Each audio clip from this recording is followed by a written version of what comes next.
Okay, everybody, good afternoon. We're back with the Hooray Cubano, and this is, let me see if I can demonstrate what the problem is. There we go. When I'm loosening the string, you can hear it pop. You can hear that pop. It doesn't do it when I'm going up, but when I'm going down, you're hearing that pop, pop, pop, pop. And that does it on primarily this tuner, but the other ones aren't exactly perfect either.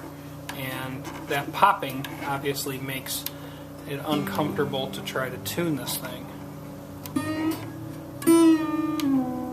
And this one ticks a little bit, but this is the one that pops the most. So I got new strings in for it. There they are, made by La Bella. La Bella is the only one I know who actually makes these things.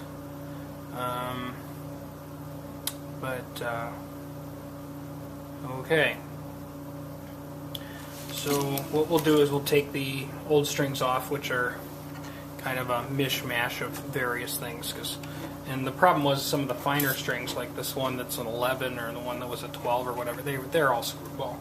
So I wanted to reuse them if I could, but considering the tuners have to come off and I've got the new strings, we need to address why this is popping.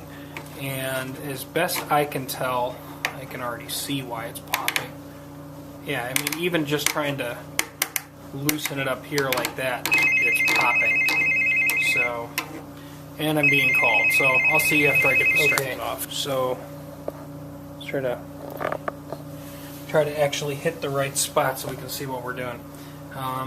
Here's our tuner assembly here, and the first tuner fits in okay, second tuner fits in the peg okay, and third tuner is really jammy.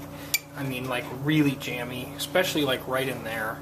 So this hole apparently wasn't quite reamed out enough. It needs just a little bit more.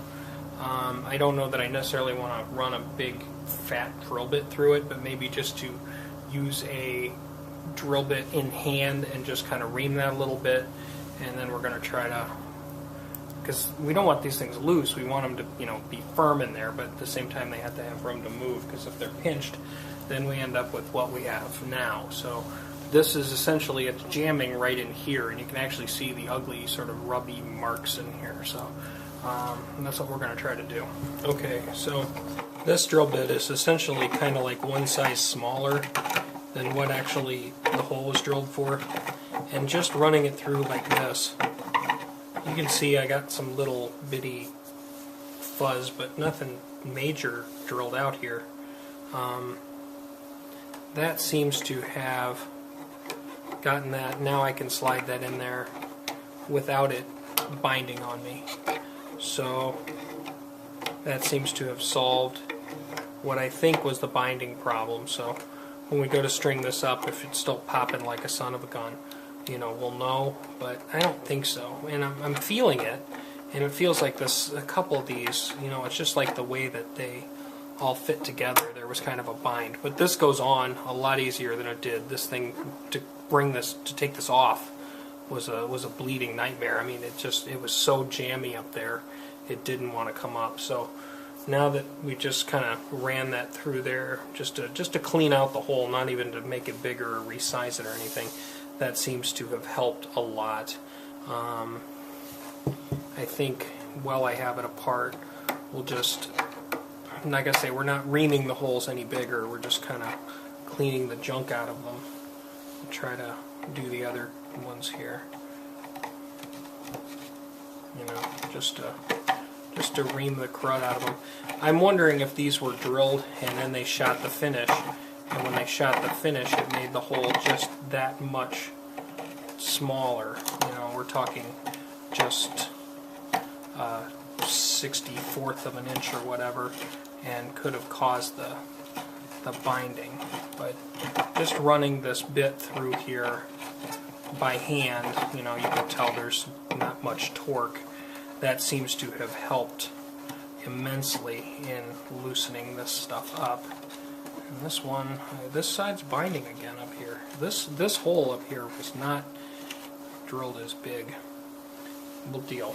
But I'm just going to ream these out, and then we'll flip it over and ream the other side, and then we'll string it up and see if we still have that. Okay, this is what I'm talking about. I just took out the screws, and I'm trying to get this tuner off. Now, that was just, it's really kind of jamming in those holes. And I can see that, you know, the finish is in there. So my guess is that they just got a bunch of lacquer in those holes and never bothered to clean it out. So, and everybody and their brother wants to talk to me. Alright. So, just try to make sure these are clean. And once we've determined they're clean, we'll put the tuners back on.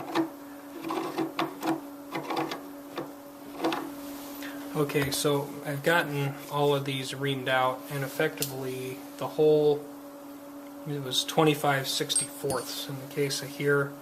The 3/8, which is one size smaller, got a little bit, but most of what I'm seeing here is I didn't tear down to raw wood almost anywhere. It basically was just kind of scraping leftover poly out of the holes, and that situates on there a lot nicer and seems to fit better.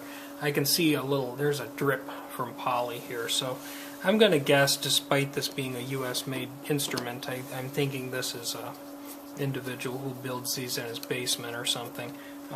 Not that there's anything wrong with people who build things in their basement. Mr. V Guitar Amp's everybody's favorite rock and roll guitar amp place, but no hate for that. But it looks like the bridge there, how we were looking at the string spacing on the bridge being a little uneven.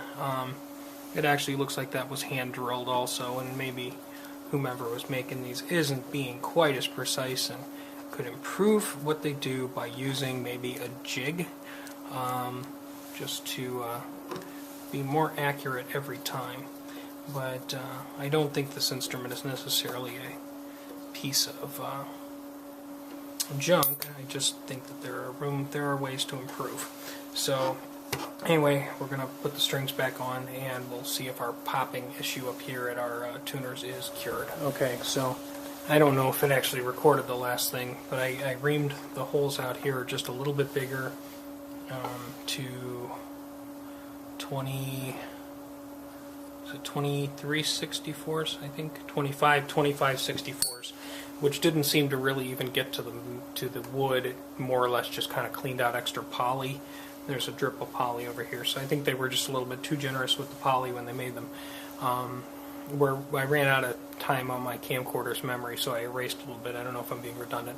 I thought it was interesting though with the strings, they put a little dice thing on there to tell you which pair is which. So I have 1, 2, 3 on the strings. So we'll get this strung up and see how she sounds. Okay, boys and girls, that pretty much completes the saga. I put the new labella strings on it, and it seems fine. I'm very suspicious of this though, because the more I look at it, the more I'm thinking this is not what it proclaims to be. Not in a terrible sense. If it's an inexpensive guitar, okay, it's an inexpensive guitar. But when I look at the headstock, and I have no idea if you can even see this, I see it looks like a palm tree. And I don't think you're going to see that in all the reflections. I mean, I can see the reflection of my jacket. But there's a palm tree in there that's been covered up. And we've got some sloppy, crummy finish work here. And we've got a bridge that isn't drilled evenly.